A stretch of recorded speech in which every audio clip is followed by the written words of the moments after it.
Bueno, ahí estamos de vuelta. Denme un segundo, Gaby y Fede, que los paso como anfitriones. Este, ahí se supone, Gaby, que ya estás en línea. Te busco, Fede. Todavía no se metió Fede. Gaby, ¿me escuchás? Sí, sí, ¿me escuchás vos? Sí, sí, perfecto, perfecto. ¿Eh? Así que Bueno, ya ok. estamos transmitiendo la segunda parte, digamos, de. Bueno, Bueno, yo arranco. no tengo más, así que te cedo. Estoy acá igual, ¿no? Pero Dale, te paso el control. dale, de acuerdo. Bueno, chicos, buenas tardes a todos.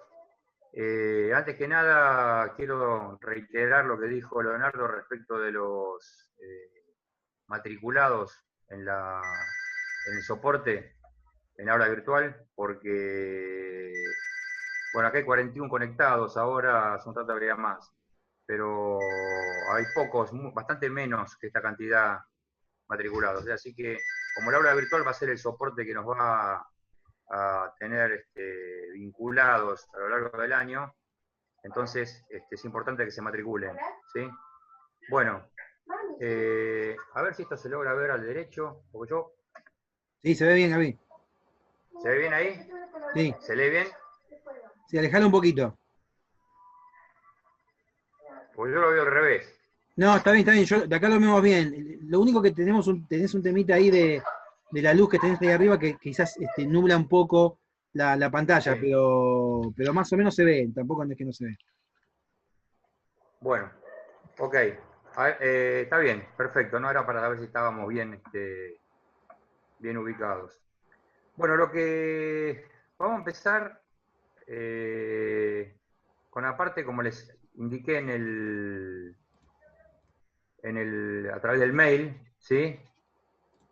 La parte de concentración de tensiones. La idea es utilizar el apunte que está en el drive, ¿sí? El apunte de conceptos básicos de estabilidad y toda esa parte introductoria. Vamos a buscarlo.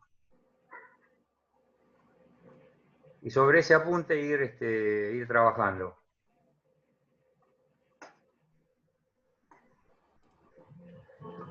A ver.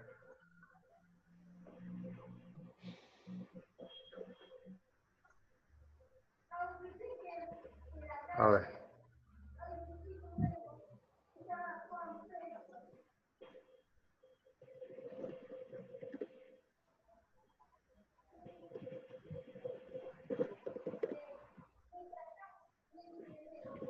Bueno, alumnos, apuntes, apunte 1 era el que nos... Este. Bueno, vamos a avanzar hasta la página 101, creo que les había indicado yo. A ver. Toda la primera parte es el repaso de estabilidad y todo esto que habíamos comentado. Sí, que es fundamental que lo Inclusive lo de la repasen. viga conjugada, el método.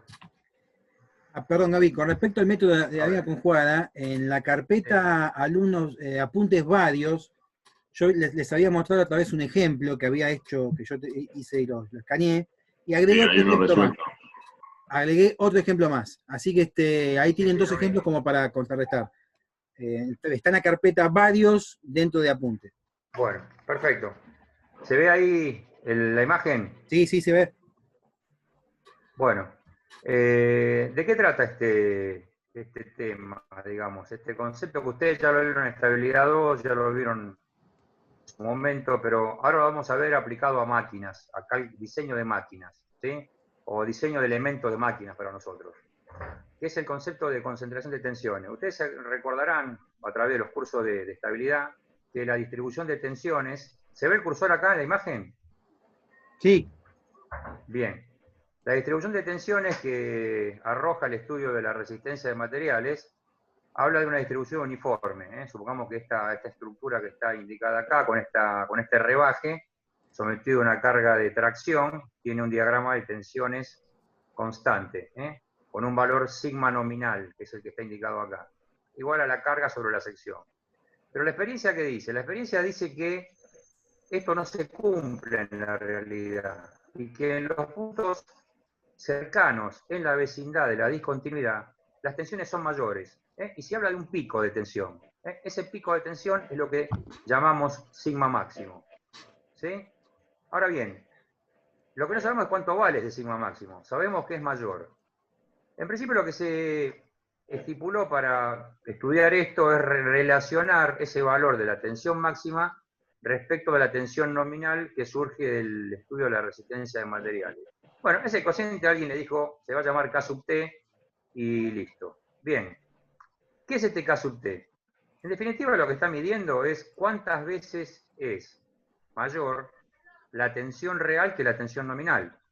Bien, acá vemos que hay una distribución que pareciera que es parabólica, ¿sí?, de las tensiones reales, y el valor máximo, que es el que nos importa, todos los que pasan acá en el medio no nos interesan demasiado. El valor máximo sobre el nominal arroja este valor K sub T, que le vamos a llamar el factor de concentración de tensiones. ¿Sí? K sub T, ¿por qué? Porque en realidad no estamos teniendo en cuenta nada más que la geometría. Por eso le llaman T de teórico. Factor de concentración teórico. No interviene más que la geometría.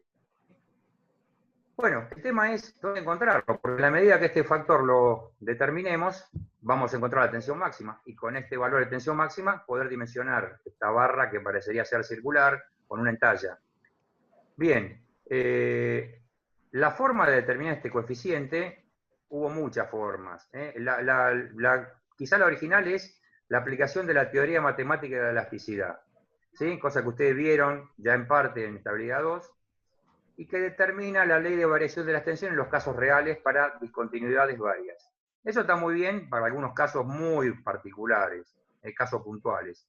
Pero cuando las barras tienen discontinuidades complejas, como son las barras reales de las piezas de máquina, un eje de transmisión o cualquier cosa que sea un órgano estructural de una máquina, bueno, eso no es tan simple. Y eso escapa a la factibilidad que arroja la teoría de la elasticidad. Entonces surgieron otros métodos para determinar ese coeficiente, métodos prácticos. La fotoelasticidad es quizá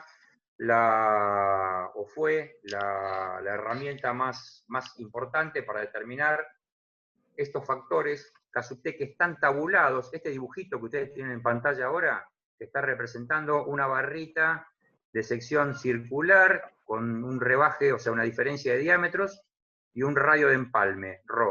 Bueno, esto es una estructura determinada respecto de la cual se determinó este haz de curvas que mide en el eje vertical el K sub T, que hablábamos recién, en el eje horizontal el cociente entre el radio de acuerdo ρ y el diámetro menor, y todas estas curvas son curvas diámetro mayor sobre diámetro menor constantes.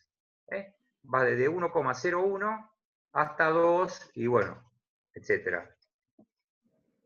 Este material es el que está difundido, está en todos los manuales de resistencia de materiales, todos los manuales de la materia nuestra, es decir, hay mucha difusión de estos datos. Lo que hay son pocos datos. Es decir, si yo quiero agarrar una barra, hacer un agujero y hacerle una ranura, o sea, hacer un diseño, digamos, sobre la marcha, bueno, de eso no voy a tener el haz de curvas, porque eso responde a una estructura particular que habría que estudiarla y determinarlo. Pero así todo, en la bibliografía hay un montón de casos similares a estos, chapas de sección rectangular, chapas con agujeros, con pasadores, con chavetas, etcétera, etcétera, etcétera. Hay importante bibliografía, no están todos los casos, pero como siempre, el ingeniero se la tiene que rebuscar con lo que hay, y cuando tengamos un caso particular a analizar, bueno, tendremos que ver cuál es la estructura que más se parece al caso que estamos trabajando. Gaby. Dijimos que este es el coeficiente, sí. En la carpeta también hay, en la carpeta Vadio, yo tengo el manual de Peterson, ¿no? Que es todos los factores de concentración y tensiones. Es una bibliografía completa que en su momento la editó, no me acuerdo si Williamson, bueno, está ahí el archivo, donde tienen todos los tipos de concentración, o sea que de ahí sale todo. obviamente que nosotros no vamos a usar todo eso, pero de ahí sale todo. Está bien. Y también creo que después se los paso, también tengo un Excel donde pueden tener todas esas tablas en un Excel que es mucho más dinámico también. Bien. Estos diagramas, el diagrama que estamos viendo, que está en pantalla, se llama diagrama de Peterson. ¿Por qué? Porque un tal Peterson fue el investigador que se dedicó excluyentemente a trabajar sobre esto. Eso, como decía Leonardo, está compilado en un libro, en un ábaco, en un atlas, que se llama, ese atlas estaba en la biblioteca de la facultad en su momento, hace muchos años, recuerdo haberlo consultado, pero eso está reproducido en todos los manuales. Ustedes agarran el Shigley, la última parte, está todo esto. Hablando de Shigley, ¿le dimos la bibliografía recomendada a la materia? No. No, pero se las comenté la otra vez, después le podemos pasar algo escrito formal. Bueno, después lo vamos, sí, lo Sí, vamos a sí, recopilar sí. y la vamos a pasar en un archivito. Ahí en el Drive tenemos, De si acuerdo. querés, el 90% de lo que recomendamos, pero bueno, hay libros que, por ejemplo, el Balance no los pude escanear. Bueno, después lo vamos a pasar en una lista para que los tengan disponibles para conocerlo. Bien, entonces dijimos que todo esto está. Entonces, sabiendo el cociente, si esto está diseñado, o sea, ya tengo las medidas, las dimensiones, esto es fácil. Entro con el ρ sobre d, busco la curva d sobre d, busco donde corta, encuentro el k sub t, y este es el valor que incrementa la tensión nominal. Perfecto, yo podría decir, bueno, la tensión máxima es, supongamos, 2,2 de la tensión nominal. Hago la cuenta y veo si excede o no las tensiones admisibles. O sea, un negocio bárbaro. El tema es que no siempre tengo dimensionada la pieza. Y a veces el problema es la dimensión, o sea, buscar la dimensión, diseñarla. Bueno, ahí tendré que ir adoptando relaciones. Fíjense que todo esto acá no hay números de diámetros ni de radios, son todas relaciones. R sobre D y D sobre D. ¿Está bien? Adoptando eso, estas relaciones en la forma más racional posible, voy a poder acceder a un diseño adecuado. Ustedes fíjense que los valores de K sub T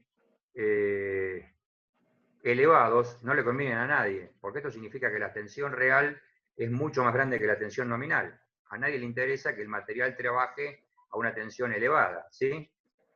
Fíjense que si yo hago ρ sobre D para un valor, relación de diámetros, una curva cualquiera, supongamos la curva, esta que está acá, la curva 2, la última, ¿sí? Hago un valor ρ sobre D chico, o sea, el radio de empalme es chico respecto del diámetro menor. Yo me vengo muy a la izquierda.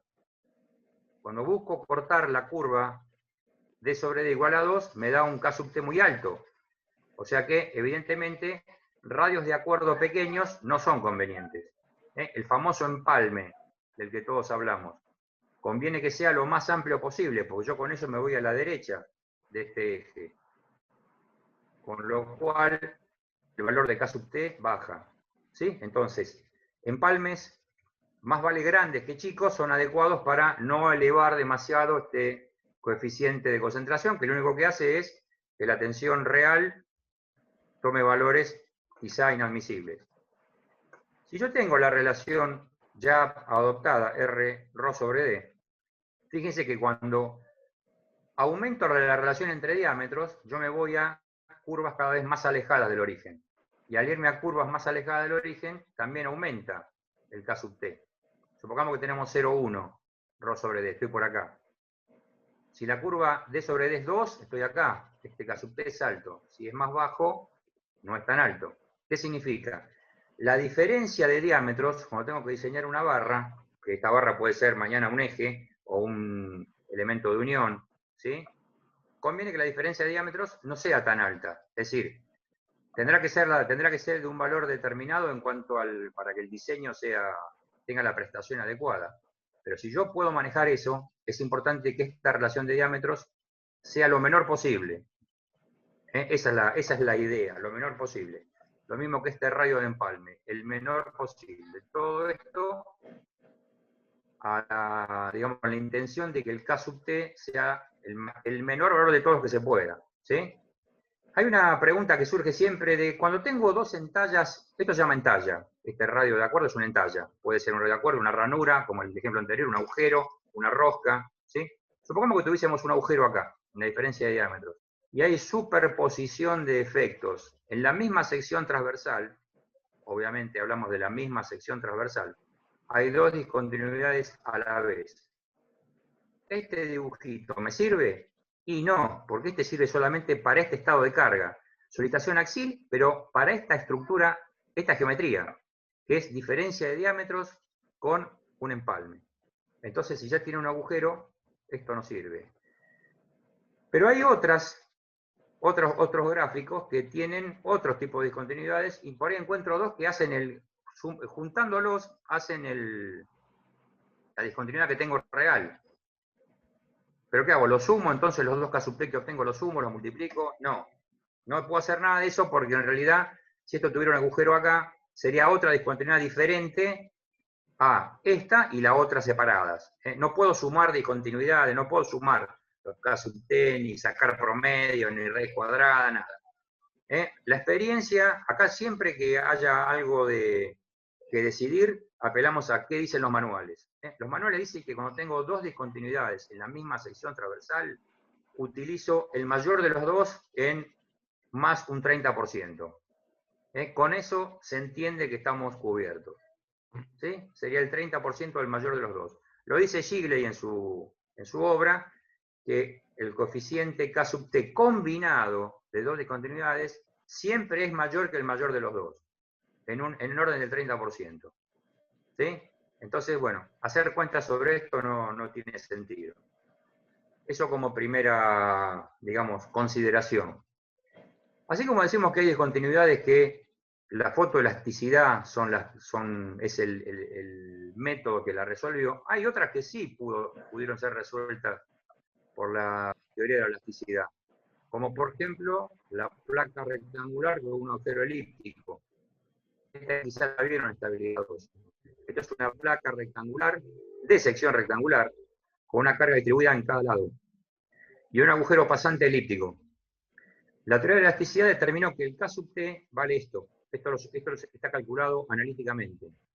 ¿Sí? Fíjense que si este agujero elíptico tuviese el caso particular que fuese circular, A y B, que son los semiejes de la elipse, serían iguales, 1 más 2, 3, y K sub t del agujero circular es 3. ¿Esto qué significa? Que la tensión máxima en el borde del agujero circular es 3 veces la nominal. O sea, muchas veces por razones de diseño hay que hacer un agujero en una determinada estructura. Bueno, sepamos que hacer un agujero no es gratis, porque no es solamente el material que quitamos, sino que es la tensión que aumentamos por efecto de esa discontinuidad que se crea. Si la chapa no tiene nada, es continua. Ahora, en cuanto hice un agujero, ya dejó de ser continua. Aparte del material que yo le saqué, porque hay un área que le va a faltar eso, no es solamente esa área que no tiene, sino que el K sub t aparece por eso. Y lo que aparece es una redistribución de tensiones. Ese es justamente el motivo por el cual esto es motivo de estudio. ¿Sí? O sea que en el agujero, el K sub t, en el agujero circular, es 3. Fíjense que si esto fuese una fisura, supongamos que A fuese mucho más chiquito que B. Si A es mucho más chico que B, sería una fisura longitudinal.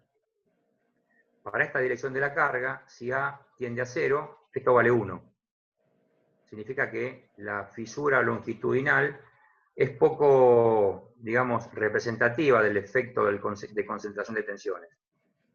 En cambio, si la fisura fuese transversal, ¿sí? Acá aumenta mucho B.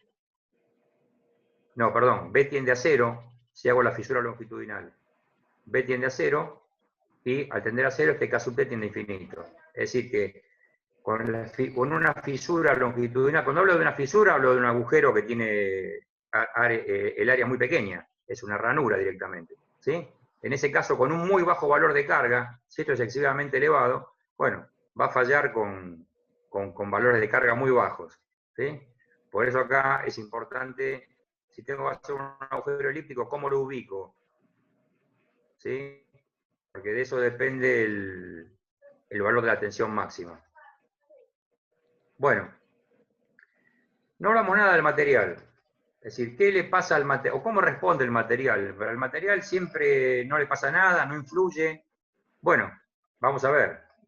Vamos a ver el caso de el efecto de concentración, pero para dos tipos de materiales. Fíjense, esta barrita que está sometida, acá hay un ensayo de tracción, entendemos que está sometido obviamente a tracción.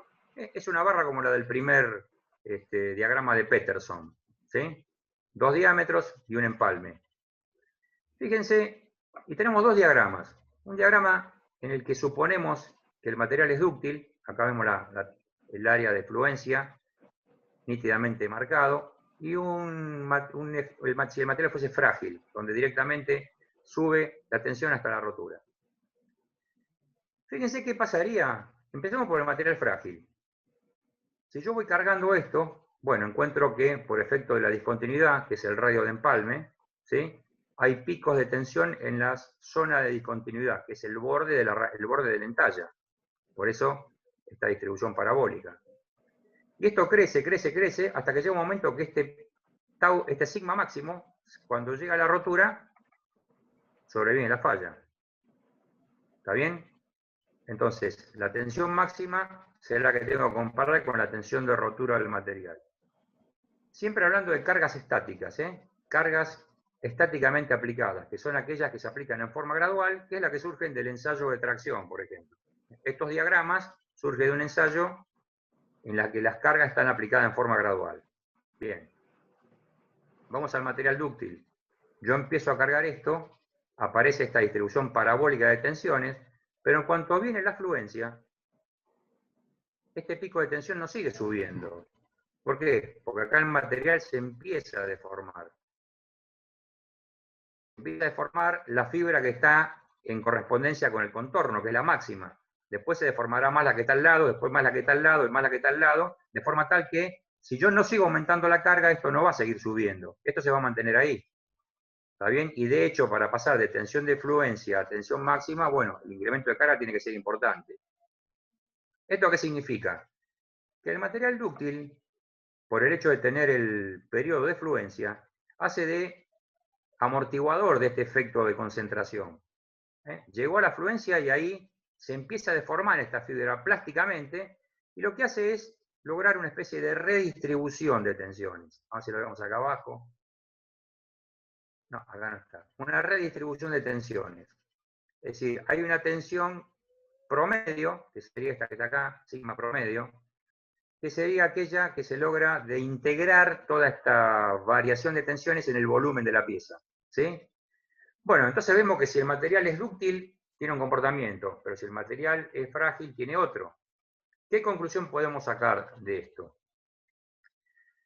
Bien, el efecto de concentración de tensiones en cargas estáticas, vemos que si el material es frágil es totalmente influenciable, o sea, esto es altamente peligroso. Pero si el material es dúctil, antes de que pase la rotura, lo primero que va a pasar es que en cuanto llegue la fluencia, si esto va aumentando, en algún momento llega la fluencia, lo que le va a pasar a esta fibra que se va a empezar a deformar. O sea, no va a aumentar la tensión, sino que esto se deforma previamente. Con lo cual, el comportamiento del material es mucho más, digamos, menos sensible el material dúctil a la concentración de tensiones que si el material es frágil. ¿Qué conclusión podemos sacar de esto? Que en cargas estáticas, como es el caso que nos ocupa aquí, en cargas estáticas, si el material es dúctil, no vamos a considerar el efecto de concentración de tensiones, por esta razón de la fluencia que acabamos de comentar. En cambio, si el material es frágil, esto es altamente peligroso, sí hay que tenerlo en cuenta. En esto no hay mucha, digamos, hay autores que sostienen esto que acabamos de decir, y hay otros que no lo avalan tanto. Pero en general está bastante aceptada este concepto, este pensamiento, de que si la carga es estática y el material es dúctil, el material tiene un buen comportamiento y digamos que hace de autorregulación. El efecto de fluencia autorregula el aumento de la tensión, el aumento del pico de tensión, ¿sí?, en la vecindad de la discontinuidad. Y el diagrama final de tensiones es levemente parecido al de las tensiones nominales uniformes. levemente parecidos. Por esa razón, si el material es dúctil, no lo tenemos en cuenta. Vamos a encontrar en algún caso que hay autores que lo tienen en cuenta. Nosotros en particular, en este curso, vamos a sostener esta conclusión, por así decirlo. ¿Sí? Bueno, bien.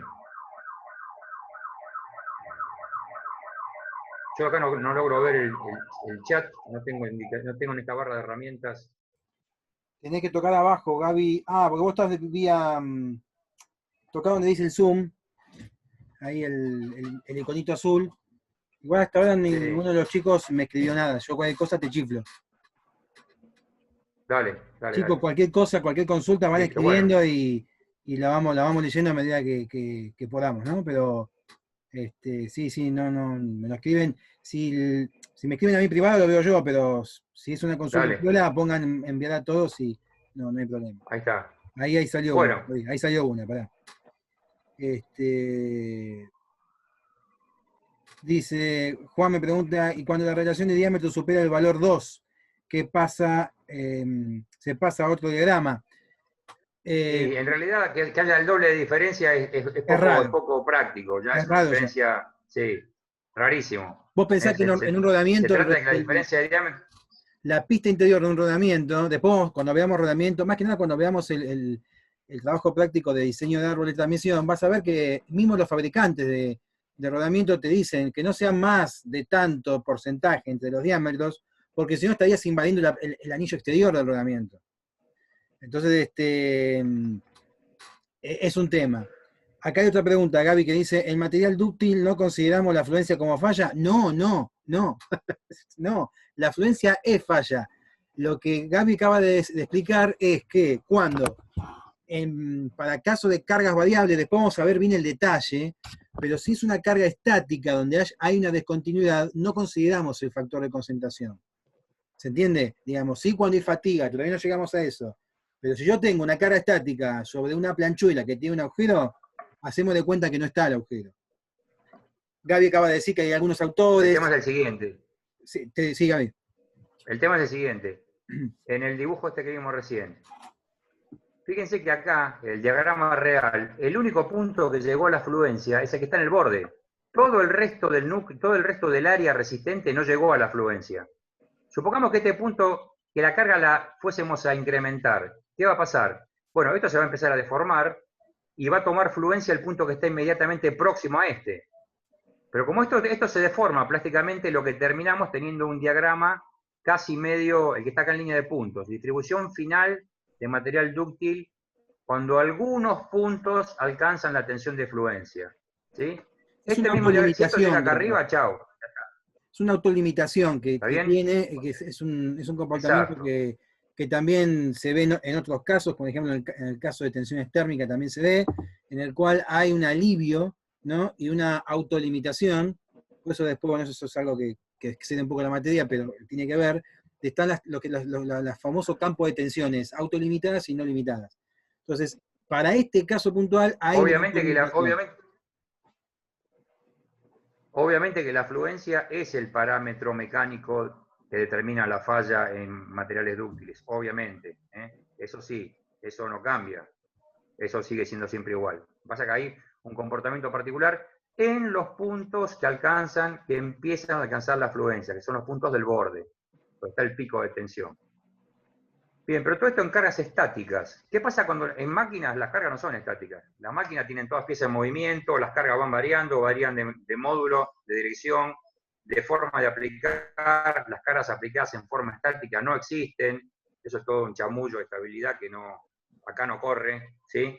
Pero bueno, digamos que tiene que haber todo un orden en cómo se van estudiando las cosas y pasamos de las cargas aplicadas en forma gradual o estática a las cargas aplicadas en forma dinámica, ¿sí? Dentro de las que están aplicadas en forma dinámica, si las que van variando en el tiempo, están las tensiones variables, las que producen un campo de tensiones variables. Bueno, en 10 minutos nos conectamos de nuevo. ¿Qué quiere decir esto? Fíjense, acá hay 4 grandes casos o tipos de forma de variar el estado de tensión. Uno es el estático, el que vimos hasta ahora, que no nos aporta nada. Un caso que llamamos alternativo puro, que se le dice, fíjense que tiene una variación... Esto es estabilidad 2, boludo. Sí, estabilidad 2, exactamente. Chicos, les Bien. pido que ¿Quién bajen fue el que agotó? micrófono, si no es un tema. Cualquier consulta por chat, y más adelante veremos si en algún momento abrimos espacio para micrófono. La verdad que si no es mucho lío, así que les pido por favor a todos que silencien sus cámaras y micrófono. Bien. Esta ley de variación, que no importa si es senoidal, no importa cuál es la ley de variación, lo que importa es cuáles son los valores máximos, mínimos, donde está puesto el cero. ¿Sí? Ustedes fíjense que el módulo de tensión máxima es igual que de la mínima. Como esto lo vieron en estabilidad 2, va un poquito más rápido. Esta otra ley de variación, fíjense que tiene una particularidad. La tensión mínima es cero. Esto se llama intermitente o pulsante. O sea que pasa de un valor sigma máximo a cero, sigma máximo a cero. ¿Está bien? Y después hay uno que es combinación de estas dos, es decir, que llamamos variable. Tiene tensión máxima y mínima, ninguna es cero, ¿sí? Y promedio tampoco. Esto podría estar en este cuadrante, el primer cuadrante que se dibujó, podría estar en el segundo, en cualquiera de los otros, porque hay alguna tensión, hasta podría ser de compresión, negativa. ¿Sí? O sea, no tiene, está dibujado acá porque, por ninguna razón en particular. ¿Correcto? Bien. Esto es lo que llamamos un campo de tensiones variable. Acá podemos definir la tensión media, ¿sí? Como el promedio de las tensiones, máxima, mínima sobre 2, y la componente alterna de la tensión. ¿Cuál es la componente alterna? Es este valor de ordenada que va del valor medio al máximo, del valor medio al mínimo. ¿Sí? Entonces tenemos dos conceptos, cuatro parámetros a tener en cuenta. La tensión máxima, la mínima, la media y la alterna. Cuando calculo la tensión media, hay que tener presente que estos parámetros, tensión máxima y mínima, van con su signo. Yo podría tener una tensión mínima de compresión, acá será más menos el valor correspondiente. Y la tensión mínima da con un signo. En este caso, la tensión media da positiva, porque está en el eje de la sigma positiva, acá también. Pero podría estar en un eje negativo, si fuese de compresión. El valor de la tensión alterna, o sea, la amplitud de esta variación, no importa si es positivo o negativo, porque es un valor que importa el módulo. Yo tengo valor medio, le sumo el módulo y se lo resto. Tengo un valor medio, le sumo el módulo y se lo resto. ¿Sí? Ahí va en valor absoluto la tensión alterna. Bien, ustedes sabrán que habrán visto que cuando las tensiones varían en el tiempo, o se observó en su momento, esto históricamente, o alguien observó en su momento, que los materiales o las piezas, las estructuras, rompían para valores de tensiones muy inferior a la tensión de fluencia en el caso de los dúctiles y a la de rotura en el caso de los frágiles. ¿Esto qué hizo pensar? Bueno, que había un comportamiento del material cuando las tensiones variaban que no era el que se estaba acostumbrado, no era el que surgía de la aplicación gradual de las tensiones. ¿Sí? O sea, del caso, por ejemplo, del ensayo de tracción. Entonces, eso hizo pensar que era necesario estudiar qué es lo que le pasaba al material en estas condiciones. Para lo cual, bueno, hubo un tal Waller que se dedicó, estudió y fabricó una maquinita cuya probeta, que es esta que estamos viendo acá, era una probeta de sección circular, que tenía un rebaje continuo en el medio, dos cargas iguales, simétricamente aplicadas. Esta probeta giraba y estas dos serían las reacciones. ¿Por qué tenía dos cargas iguales simétricamente aplicadas? Porque esto da este diagrama de momentos flectores. Uniforme en la parte central, con lo cual el esfuerzo de corte es cero acá. ¿Está bien? Entonces, este esfuerzo característico, momento flector, es independiente del esfuerzo de corte, o sea, no está influenciado por el esfuerzo de corte. Bueno, esto empezó a girar, a esto se le dio un valor, estas dos cargas eran iguales. Se empezó a cargar y llegó un momento que giró una cierta cantidad de vueltas, ciclos de carga, hasta que se rompió. Bueno, con eso mucho no se pudo hacer. Se repitió para una probeta similar, se varió la carga, se hizo, digamos, se la redujo sensiblemente, y se observó que la rotura aparecía para un valor de número de vueltas mayor. Se redujo nuevamente, aumentaba el número de cargas necesarias para ciclos, para la rotura, y se construyó esta curva que ven acá como curva más probable de un montón de puntos de rotura. Por supuesto que esto tiene un montón de indeterminaciones porque, bueno, ustedes saben que la rotura, habrán visto que es un fenómeno estadístico, y hay un montón de razones por las cuales está influenciada. Pero si esto si bajaba el valor de carga, se baja, llega un momento que ya, por más que aumente el número de aplicaciones de carga, el número de ciclos, ¿por qué ciclos? Porque esto está girando, ¿sí? La probeta ya no rompía. Entonces, el valor asintótico de esa curva se lo llamó tensión límite de fatiga. ¿Sí? Sigma W para nosotros. Sigma sub W. Tensión límite de fatiga. Esto depende del material, depende de si es fundición, hierro forjado, si es aluminio, si es acero, distintas con aleaciones, sin aleación. Bueno, es una particularidad. Se entiende, se acepta, ¿sí? Se acepta que si el límite, o sea, el número máximo de repeticiones, si es que la pieza no falló ahí, ya no va a fallar, en el acero es 1.000.000 de ciclos. ¿Sí? 10 a la sexta ciclos. ¿Bien? Y se acepta que por debajo de los 1.000 ciclos, es decir, cada ciclo es una revolución de esta probeta, por debajo de los 1.000 ciclos se desprecia el efecto de la fatiga. Ustedes saben que el efecto de la fatiga, digamos, la razón por la cual la pieza rompe ante tensiones variables, bueno, está todavía bastante en discusión, pero es conocido que hay 3 ciclos presentes en la rotura por fatiga. Uno es el punto donde se genera la fisura, ¿sí? El punto de discontinuidad en el que se genera un pico de tensión, que puede ser una discontinuidad de fabricación, una falla natural del material, porque los materiales son heterogéneos, no son homogéneos como nos decían en estabilidad. Los materiales reales son heterogéneos. Esa fisura después empieza a propagar, empieza a avanzar. Segunda parte, avance o propagación de la fisura. Bueno, ese avance hace que parte del área resistente de la probeta empieza a verse influenciada por esta falla, es decir, la falla va avanzando. Eso es una fisura es una ranura que va avanzando. A medida que va avanzando, hay partes del material que se empiezan a separar uno del otro.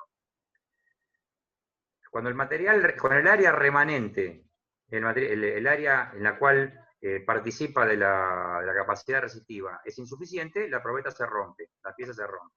¿Sí? Esa es más o menos la mecánica de la fatiga que está universalmente aceptada. Después hay una discusión si la velocidad de propagación de la fisura, qué sé yo, bueno, todo esto lo estudia una ciencia que se llama fractomecánica, ¿sí? Que es muy interesante, es muy profunda, quizá ustedes vieron algo en materiales metálicos, pero que no, simplemente nosotros usamos los resultados que aportan los investigadores y los fabricantes. No vamos a discutir si la fisura avanzó para acá o para allá, en qué plano, si a 45 grados, no. A nosotros, en esta altura del partido, eso no nos interesa. Sí sabemos que hay un montón de influencias que tiene la resistencia a la fatiga, como es el trabajado en frío, los tratamientos térmicos y un montón de otras, digamos, consideraciones que hay que tener en cuenta a la hora de determinar la tensión de fatiga de trabajo. Porque esta sale de la probeta. La probeta está calibrada, pulida, está hecha en un laboratorio absolutamente controlado, la temperatura, etcétera, etcétera. La pieza que está en la máquina no está ni pulida, ni controlada, ni a temperatura uniforme, ni nada. Entonces, obviamente, este valor de tensión tenemos que afectarlo Gaby, de las condiciones reales de trabajo. Sí. se nos va a cerrar la sesión, así que paramos y Dale. quedé 5 minutos y nos volvemos a conectar. Dale. ¿Está? Cerramos entonces. Sí, porque se va a Cierro. cerrar en escasos 30 segundos. Dale. En 5 Dale, volvemos, cierro. chicos. Dale.